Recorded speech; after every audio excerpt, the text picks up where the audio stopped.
In the past, if you wanted to back up your Foundry VTT data, you had to manually do it by copying your files to a safe location on your PC. But that is a thing of the past, mostly. With a recent version 11 update, Foundry has added a brand new feature allowing you to back up your data natively inside Foundry itself. Let me show you the 3 different methods to backing up your data and how to manage those backups. Hi, it's me, Foundry, your Foundry VTT wizard. I have over 400 hours using Foundry, and I want to show you how to get the most out of Foundry VTT. If that sounds like your thing, hit that subscribe button down there to get my latest videos. With the release of version 11.311, Foundry now has built-in backups. Before, if you wanted to do backups, the only way to do so was to manually back up your Foundry files on your computer. With this new feature, you can conveniently do backups inside Foundry itself and save yourself some hassle. Of course, if you are hosting your Foundry instance on something like The Forge, they already have their own backup systems which you should rely on instead. Just briefly, a backup is when you copy the Foundry game world's data, etc.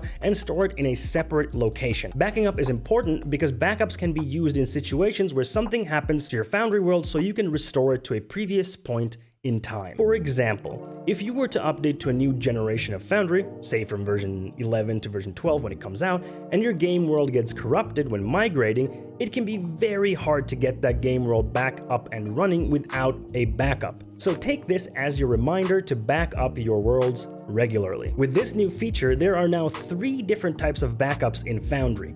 Let's talk about them and how to use them. The first type of backup is a package backup. This allows you to quickly back up an individual package like a game world by simply right-clicking on it. To do this, find the world you want to back up in the setup screen, right-click it, and select Take Backup. You can also use the same method to back up systems and modules, allowing you to store the exact state of a module or system you may rely on. If you are already on version 11, you might actually be familiar with package backups because Foundry automatically asks you to do a package backup when doing a generational update. The next type of backup Foundry now has is called a snapshot. This takes a snapshot to easily back up all your installed worlds, modules, and systems at once by saving all of their current states. Note that if your folders for these packages contain a large volume of data, these snapshots may take some time to perform and may consume a large amount of storage space. To make a snapshot, go to the setup screen and click the Manage Backups button in the upper right-hand corner.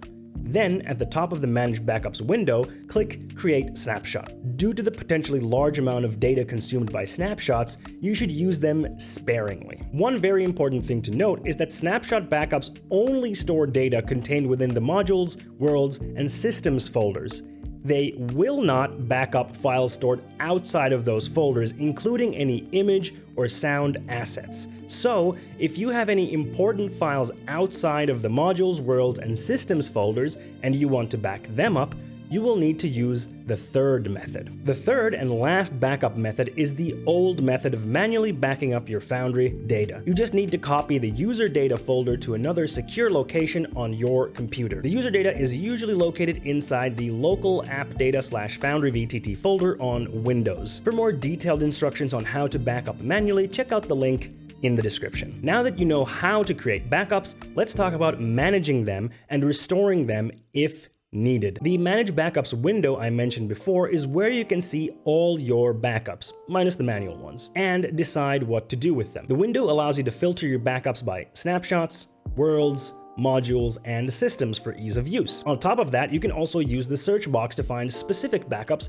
if you happen to have a long list. In this window, you can also see how many backups a package contains and the file size of the backup. The Manage button will allow you to restore a specific backup in a package or delete the selected backups. To restore a package backup, right-click on the package you wish to restore and click Restore Latest. To restore a snapshot, click the Snapshots tab, locate the snapshot you wish to restore, and click the Restore button. For restoring a manual backup, just close Foundry and replace the data, config, and logs directories with those stored in your backup. Please note that it is very important that you do not delete backup files manually. Deleting a backup file that is required as part of a snapshot will render the entire snapshot unusable. usable. There you have it. Now, from Foundry version 11.311 onwards, you will be able to make backups directly inside Foundry itself. You can choose between package backups, which allow you to quickly back up an individual package like a game world, snapshots, which take a snapshot to easily back up all your installed worlds,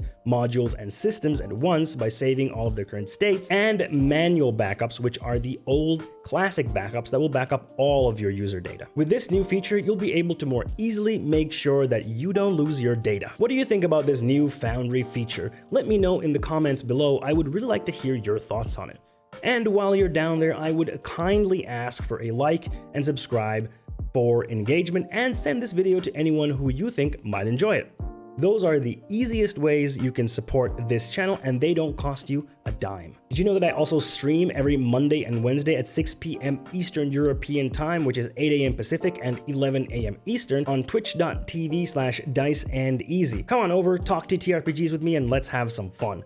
Link to that in the description box below as well. On the screen right now, you're going to see another video of mine where I talk about the upcoming features in Foundry version 12. Check it out to find out what the future of Foundry has in store. Thanks a lot for watching this video, and I'll see you in the next one. Bye-bye.